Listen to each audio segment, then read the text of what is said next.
Hello नमस्कार, जय भीम. तर मी आज आली आहे मम्मीकडे जायचं कारण असं की विवेकला आणि मला नगरला जायचं आहे. सो थोडा वेळ होता. विवेक ऑफिसवरून येणार होता, मम्मीसोबत मार्केटला गेली आणि तिला काही भाज्या घ्यायच्या होत्या आणि मला पण माझ्या 2 दिरांसाठी टी शर्ट्स घ्यायचे होते. सो आम्ही भाज्या वगैरे खरेदी केल्या कारण मम्मीला घरात भाजी काहीच नव्हती. सो मम्मी बोलली चल मार्केटला जाऊ आणि ही भाजी खास मुळ्याची विवेकसाठी घेतली कारण का त्याला खूप आवडते. तर त्याच्यासाठी मुळ्याची भाजी घेतली आणि घरी पोचलो आम्ही. अजून काय थोडंफार खरेदी केलं आणि टी शर्ट्स वगैरे जसं मी सांगितलं घ्यायचं पकडली आणि आम्ही सो त्याचं मला काही शूट करता नाही करायचा होता, तेही लवकर कारण आम्हाला 10 सव्वा 10ला घर सोडायचं होतं. बस 11ची होती. सो फटाफट जेवण केलं, त्याचंही शूट करता नाही आलं. घाईघाई झाली होती. जेवण केलं आणि तयारी वगैरे केली आणि आम्ही निघालो. फायनली आम्ही पोपट स्टँडला उतरलो आणि तिथे जाऊन विचारलं बस किती वाजेपर्यंत येणार आहे. त्या दिवशी ऑलमोस्ट सर्वच बस लेट येणार होत्या. ट्रॅफिकमध्ये काहीतरी त्याचा इश्यू होता. तर 11ची जी बस आहे ती जवळजवळ बोलले 15-20 मिनिटांनी येणार, अर्धा तास होणार. निघालो आहे नगरला जाणार. पोपट स्टँडला आहोत आणि जसं मी तुम्हाला सांगितलं आम्ही गावी चाललो आहे दोघंजण आणि आम्ही जेवण वगैरे करून निघालो. मम्मीने जेवण बनवलं होतं. जेवण वगैरे करून रात्री आता 11 वाजताची आमची बस आहे. काही एक बॅग आहे आमच्याकडे, याच्यात गावी घेऊन जाण्यासाठी. माझा एक दीर आहे त्याच्यासाठी तर मी जर्किंग घेतलेला आहे आणि दुसरे दीर आहेत त्यांना एक टी शर्ट घेतलेला आहे मी. आणि आता बसलो आम्ही, वेट करतो आहे गाडीचा. छानच ना. आणि इथे माझा असाच काहीतरी फालतूचा टाईमपास चालू होता. फायनली आमची बस आलेली आहे. बरोबर 12:10ला बस आलेली आहे आणि सर्वांना आधी जाऊ दिलं कारण का आपलं बुकिंग होतं त्याच्यामुळे आम्ही शेवटी आलो आणि आमचं शेवटून 3रं सीट होतं. तर असं बरं वाटलं, इतकं छान वाटलं. बस आली आणि फायनली आम्ही बसलो आणि इथून पुढे ठाण्यावरून आमचा प्रवास होता. भिवंडी वगैरे त्या साईडला खूप जास्त ट्रॅफिक लागलं होतं. पण ठीक आहे चालेल. आता एकदाची बस भेटली आहे आणि मग ते किती वाजता पोहोचू आम्ही. आणि हो आम्हाला पहाट होणार होती जायला. पहाट म्हणजे जवळजवळ 6-7 वाजणार होते ज्या गावी जायचं आहे आम्हाला त्या. इथे बघू शकता इतकी हळूहळू बस जात होती आणि ह्या रोडला कायम म्हणजे कायम ट्रॅफिक असतं कारण का रस्त्याचे कामं चालू आहे. फायनली आम्ही मला वाटतं शहापूरला बस थांबली रात्री 2 वाजता. दोघांनी चहा वगैरे घेतला. थोडीशी हलकीची थंडी होती.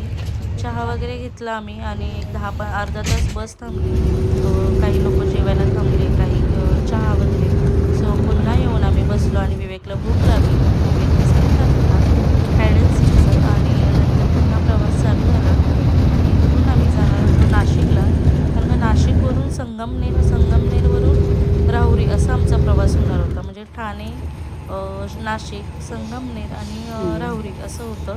बघू शकताय 3 वाजलेले आहेत तरीही आमचा अजून प्रवास चालूच आहे आणि इथे विवेक झोपला होता.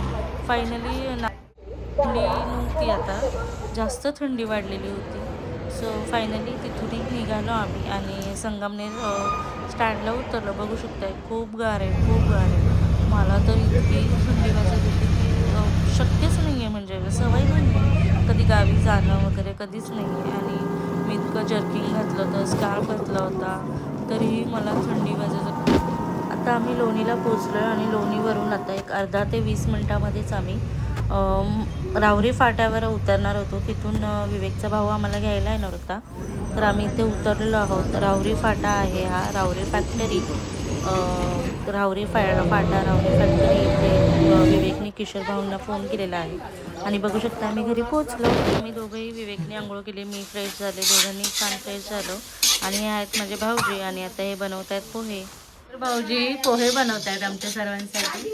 बघू शकता केवढी मोठी कढई ठेवलेली आहे त्यांनी आणि आता आम्ही त्यांच्या हातचे गरम गरम पोहे खाणार आहोत. सर्वजण वेटिंग करतात पोहेंची. तर छान कुक करतात. खूप छान हॉटेलमध्येच ते जॉबला आहेत. तिथे जेवण वगैरे बनवायचं म्हणजे काम करतात ते आणि त्यांच्या हाताला खूप छान चव आहे आणि खरंच गावचं वातावरण खूप छान आहे. खूप क्वचित जाणवतं माझं गावी, त्याच्यामुळे असं बघायला फार आवडतं मला.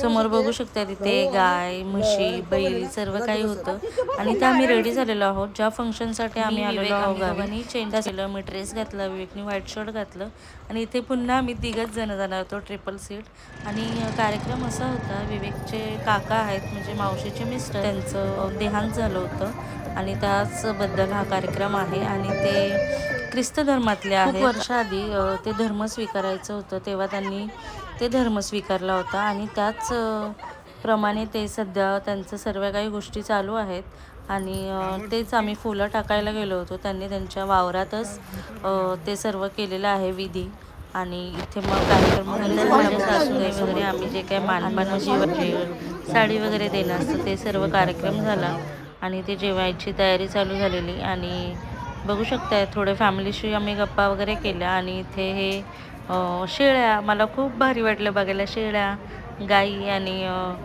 काय कोंबड्या वगैरे होत्या. ते सर्व छान एन्जॉय केलं. मी बघत होते. माझी जाऊबाई तर मला बोलत होती तू राहा, तुला सर्व शिकवते.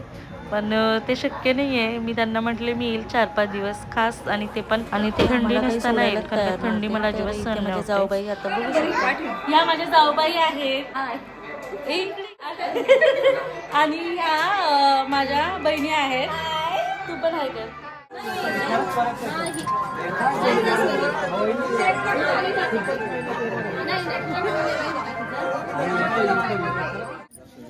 आणि आमची निघायची तयारी झाली आणि ह्या माझ्या ज्या बसल्या तिघी सासूबाई आहेत त्यात पाणी पितात. तिथं माहिती तुम्हाला माझी सासूबाई आहे आणि ह्या बाजूच्या आहेत त्या दोन माझ्या सासूच्या बहिणी आहेत आणि इथे बघू शकता आम्ही सगळे निघालो आणि शेवटचं फोटो वगैरे काढणं चालू होतं त्यांचं. आणि ह्या ज्या आहेत त्या मुंबईवरून विक्रोळीवरून आल्या होत्या, त्या पण विवेकच्या मावशा आहेत. सो आम्ही निघालो आणि राहुरीच्या बाजारात आलो. इथून भेळ वगैरे घ्यायची होती मुंबईला घेऊन जाण्यासाठी, बघायची होती टेस्ट कशी आहे काय आहे.